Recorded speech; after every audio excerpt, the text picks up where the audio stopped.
This morning, sometimes I get here, get all the doors unlocked, try to read through the sermon one more time, and Chase walked in this morning and he was like, "You use ChatGPT, Nick?" And I was like, "No." And he was like, "Well, maybe you should put your sermons through there and shorten them down a little bit." And I said, "I'll try it next week. Next week, I'll try it." So the gospel this morning, it takes us back to the Sea of Tiberias, yes? Where sort of a morning fire, the embers of that morning fire sort of lighten the darkness a little bit. And tired fishermen, after a night of catching nothing, well, they're about to be restored to new life. Jesus is back. It's Easter, right? But in the beginning, the crew does not know that. But when they do become aware of who is calling to them, Peter doesn't hold back, right? He jumps into the water, and then he's onto the beach.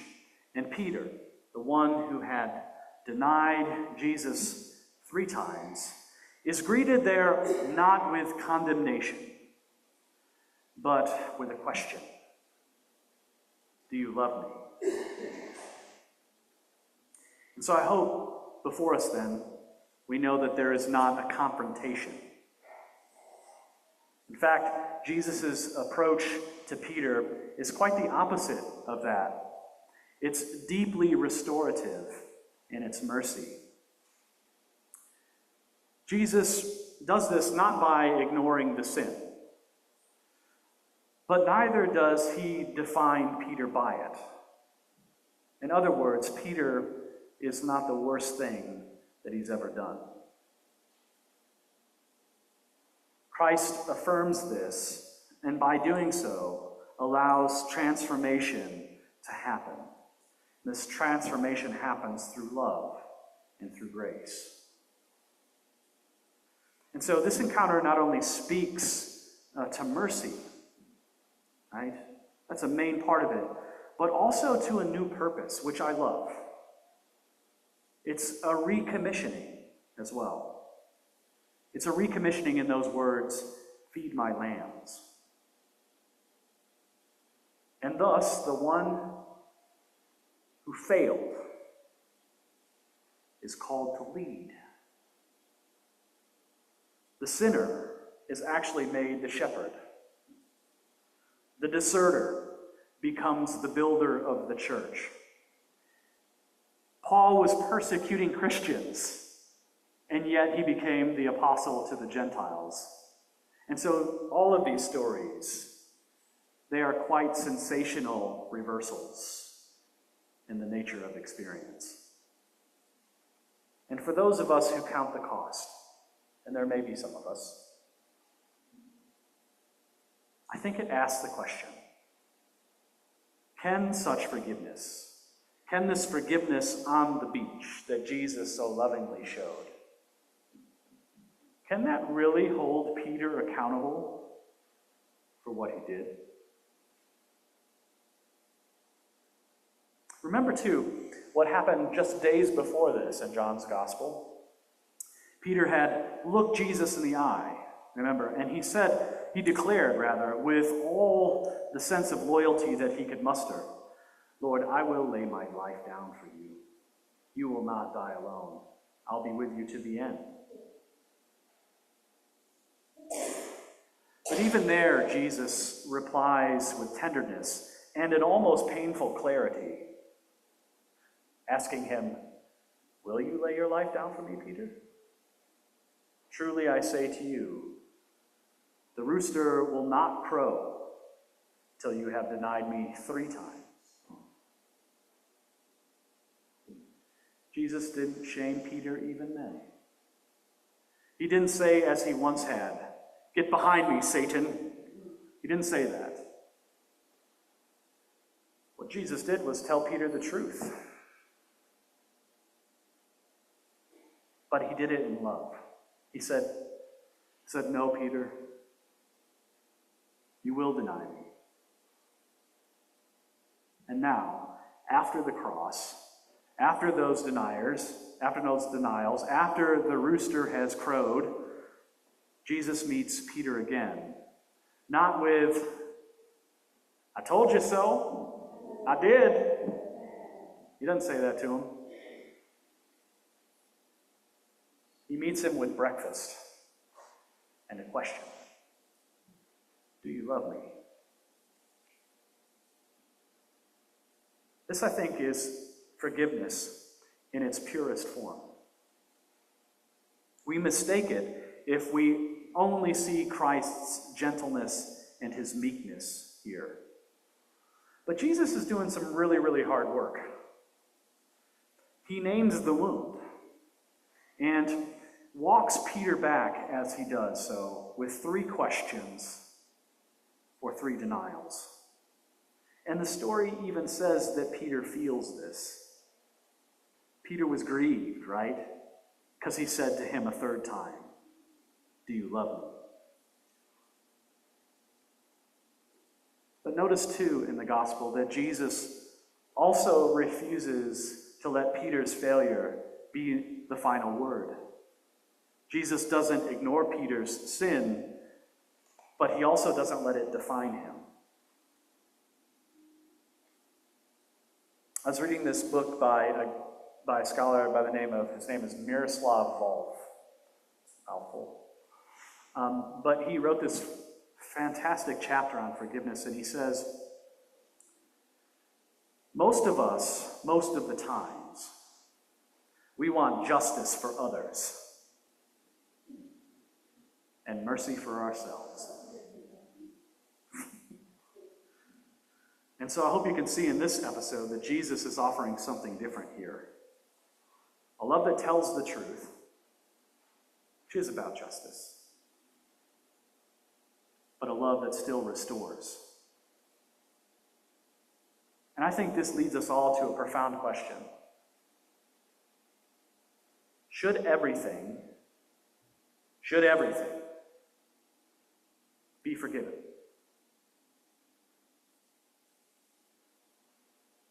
No nods, either way. This is interesting.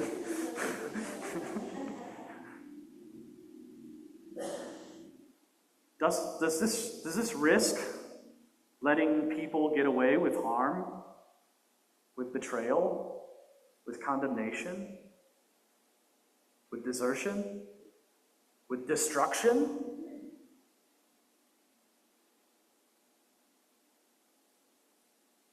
Maybe. Unless we remember that real forgiveness is not the absence of justice. It's refusing to be ruled by revenge.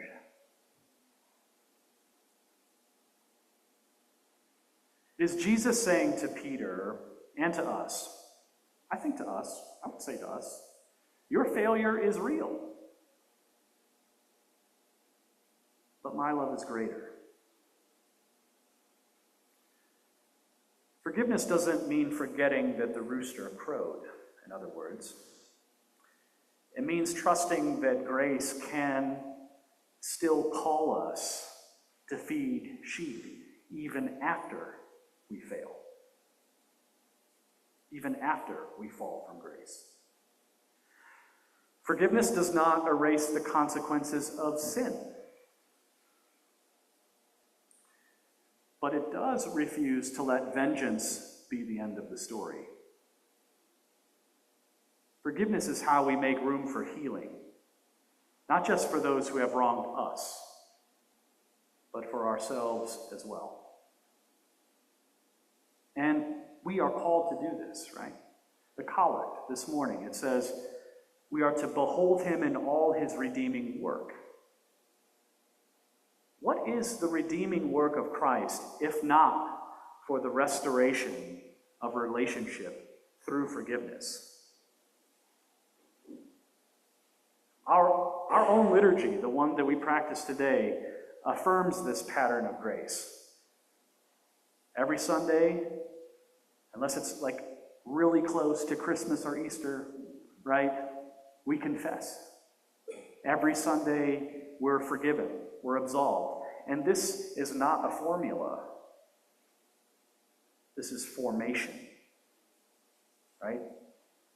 In the Catechism, and in the back of the Book of Common Prayer, it asks us a question. It says, what is forgiveness? And this is what it says. Forgiveness is the means by which we are reconciled to God and to one another. And in the creeds that we say, right, as we affirm our faith, it says we believe in the forgiveness of sin. And so this belief is not abstract, it's not conditional, it's not nebulous. It's incarnational, and it's substantial, and it's weighted. Because forgiveness is a claim that we make about God, about who God is, and who we are becoming. And so Jesus on the shore in this gospel episode is not just a moment in the story. It's not just a beautiful moment in a great story.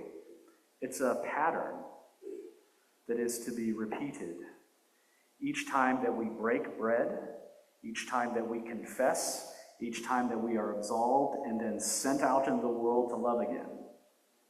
That's the pattern of the Eucharist, friends. And some might say that forgiveness like this, right, might give permission for other people to walk right over us, to use us as a doormat, and in a sense dull this sort of radical grace, make it a joke even, that it would lessen the power of forgiveness by making forgiveness too routine. But here's the rub in that. For forgiveness to endure, it has to become a habit. And this is because at the core of our identity as children of God, as God's beloved children, is the call to be givers and forgivers like Christ. And ritual. This is a highly ritualized group of folks here. We all know this, right? We do the same things every week. Yeah? Ritual involves routine. And we see ritual and routine not as an escape from reality, but as a framework for us to understand how to practice resurrection. You and I know that forgiveness in real life is messy. I'm pretty sure all of you are like, here he goes again, right? Forgiveness is rarely like breakfast on the beach. It feels, more often than not, like pulling splinters out from under a fingernail repeatedly. Kind of like hearing me preach about this all the time. And yet Jesus continues to ask us all the time, do you love me? Do you love me? Do you love me? Thanks. It's good. It's good. He does not say, right? He does not bring up the fact that he's been betrayed. He does not bring up the fact that he's been condemned. He does not say, why did you desert me? But do you love me? And so this is how forgiveness, transforms relationships. It allows us to ask better questions. In the Lord's Prayer, right, it says, forgive us our trespasses. Forgive us our sins, if you like the other one, as we forgive those who sin against us or who trespass against us. And so we all know that this is not a conditional statement of merit. You earned it. Always happens at the right time. But this is a recognition of reciprocity. Do, back and forth. right? And Jesus teaches us here in his own words that to forgive others is to practice the love of God who forgave us first. We are not simply then just recipients of forgiveness, we are its agents as well. Where we truly engage with that idea that to forgive too much or always to forgive allows people to walk on us like a rug is when we forget that the practice of forgiveness demands boundaries. Forgiveness must name the offense. Forgiveness must tell the truth. Silence, we know, is not grace. But once the truth is told, the cycle of revenge has the chance to be broken. And that means that forgiveness makes us vulnerable. And yes, it can be exploited. But the truth of the matter is that vulnerability is the soil of resurrection. And that's because love that costs nothing is rarely transformative. The gospel ends with the command, "Follow me." The collect calls us to behold all of Christ's redeeming work. The creeds confess that forgiveness is essential. It's fundamental to who we are as Christians. The Catechism defines it as the hard work of reconciliation, and the Lord's Prayer makes it a daily necessity. And we're reminded through Christ's own actions this morning that we are to forgive not because it's easy. Jesus died. He's back. That's because the very nature of God is to forgive. And for us as God's children, to do likewise. Jesus says in the gospel, "Go and do likewise." And so what I've come to learn is this. There's something tender and there's something freeing in the way that Christ's love for Peter pervades this gospel. With honesty and vulnerability, with the kind of love that makes room for failure and still speaks of purpose. And every one of us needs that. And maybe forgiveness doesn't come because someone deserves it. Do y'all hear me? Or because we're ready. You hear me? Maybe it begins simply by remembering we belong to a risen Christ, whose first act after death was to feed and restore and to call his friends to him again. And sometimes it's all we can do in moments that we don't understand to hold on to Jesus. And maybe, just maybe, people that are shaped by that kind of love, by resurrection, will find themselves, even with wounded hearts, kindling fires, offering grace, and by making space for others to come and rest a while. And who doesn't need that?